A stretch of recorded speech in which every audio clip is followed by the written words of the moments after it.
ना इधर ना उधर, सीधे मुद्दे पर नजर। और क्या है आज की खबर, आप देखना शुरू कर चुके हैं न्यूज़ 18 पुनीत के साथ। तो क्या कोई बड़ी तबाही होने वाली है? आखिर ये बार बार हो क्यों रहा है? लगातार धरती कांप क्यों रही है? अलग अलग जगहों से ऐसी खबरें निकलकर क्यों आ रही हैं? दरअसल दक्षिण प्रशांत महासागर में स्थित टोंगा द्वीप समूह के पास 7.1 तीव्रता का शक्तिशाली अर्थक्वेक यानी कि भूकंप का झटका महसूस किया गया। इसके बाद सुनामी की चेतावनी यहां पर जारी की गई है। German research centre for Jio sciences यानी कि GFZ के अनुसार भूकंप का केंद्र टोंगा द्वीप से कुछ ही दूरी पर 10 किलोमीटर की गहराई में था। अलर्ट दिया गया है। अलर्ट क्या है? यूएस सुनामी वार्निंग सिस्टम ने भूकंप के बाद तटीय इलाकों के लिए चेतावनी जारी की है और चेतावनी जारी की है कि टोंगा, फिजी और समोआ जैसे नजदीकी द्वीपों में सुनामी आ सकती है। स्थानीय अधिकारियों ने लोगों को तट से दूर रहने और सुरक्षित जगहों पर जाने के लिए भी कह दिया है।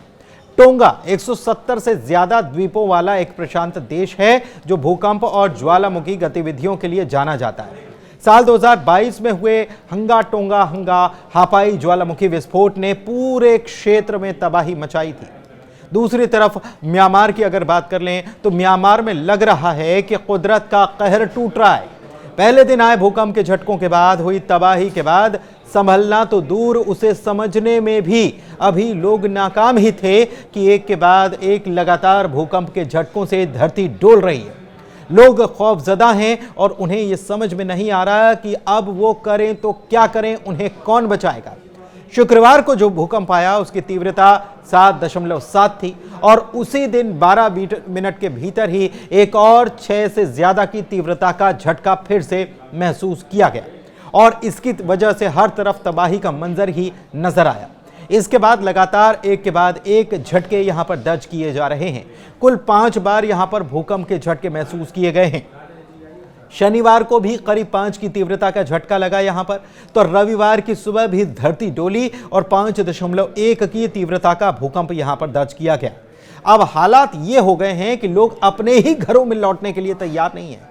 उन्हें डर लग रहा है, डर सता रहा है कि लगातार अगर भूकंप आया तो कहीं उनका घर जमींदोज ना हो जाए।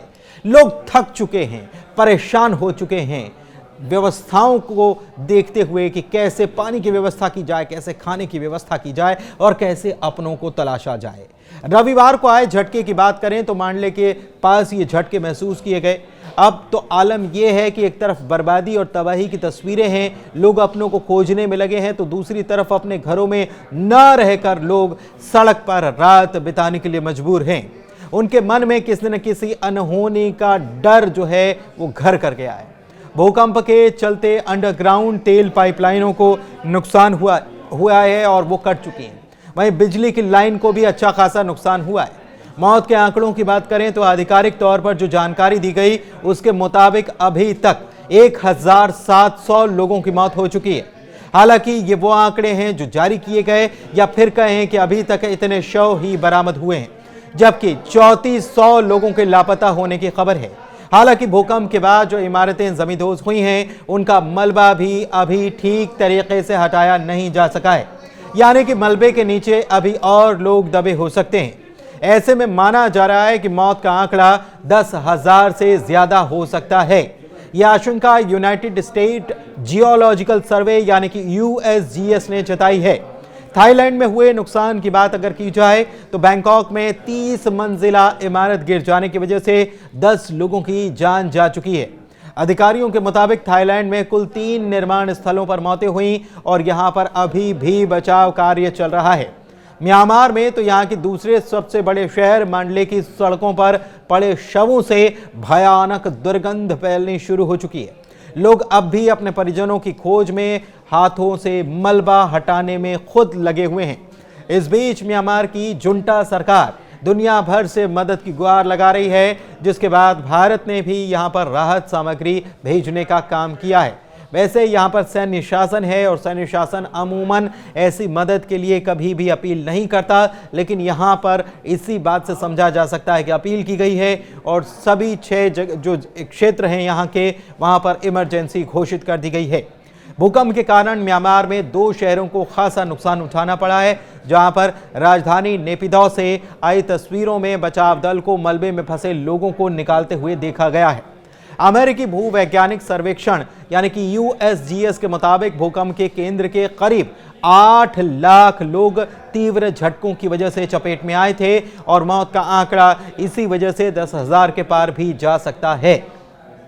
नुकसान और तबाही ऐसी है कि हर तरफ बस खौफ और सब कुछ खत्म हो जाने जैसा मंजर नजर आ रहा है। सरकारी रिपोर्ट के मुताबिक म्यांमार के 5 शहरों में इमारतें गिरी हैं। एक रेलवे पुल यांगून मंडले एक्सप्रेसवे पर एक सड़क पुल भी क्षतिग्रस्त हुआ है। 90 साल पुराना आइकॉनिक अवा ब्रिज इरावदी नदी में समा गया। इसके साथ ही ऐतिहासिक मंडले पैलेस का एक हिस्सा भी जमींदोज हो गया। विदेश मंत्रालय के सूत्र ये बता रहे हैं कि म्यांमार में आए भीषण भूकंप के मद्देनजर भारत करीब 15 टन राहत सामग्री भेज चुका है। यह सामग्री भारतीय वायुसेना यानी कि इंडियन एयरफोर्स के C-130J हरक्यूलिस विमान के जरिए हिंडन एयरबेस से रवाना की गई थी।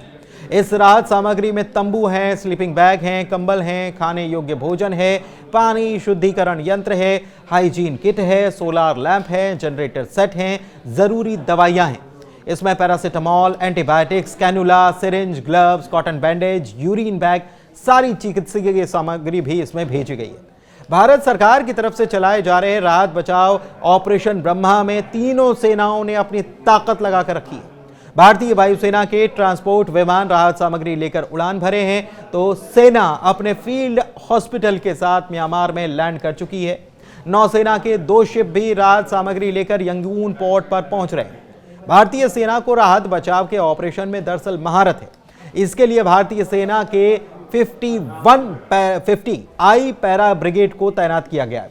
118 स्पेशलिस्ट रेस्क्यू टीम अपने मेडिकल साजो सामान और कम्युनिकेशन यूनिट के साथ 29 मार्च को ही रवाना हो गई। वायुसेना का C-17 म्यांमार के समय के अनुसार रात करीब 11:30 बजे पीताव अंतर्राष्ट्रीय हवाई अड्डे पर लैंड हुआ। टीम को रिसीव करने के लिए म्यांमार में भारत के राजदूत थे। स्पेशलाइज्ड उपकरण के साथ सेना का फील्ड अस्पताल भी इस वक्त म्यांमार में चल रहा है। नौसेना के ईस्टर्न नेवल कमांड से INS सतपुड़ा और INS सावित्र को राहत सामग्री के साथ 29 मार्च को ही रवाना किया गया था। इसके अलावा अंडमान निकोबार कमांड ने INS स्कारमुक और LCU-52 नेवल शिप को भी रविवार को रवाना किया।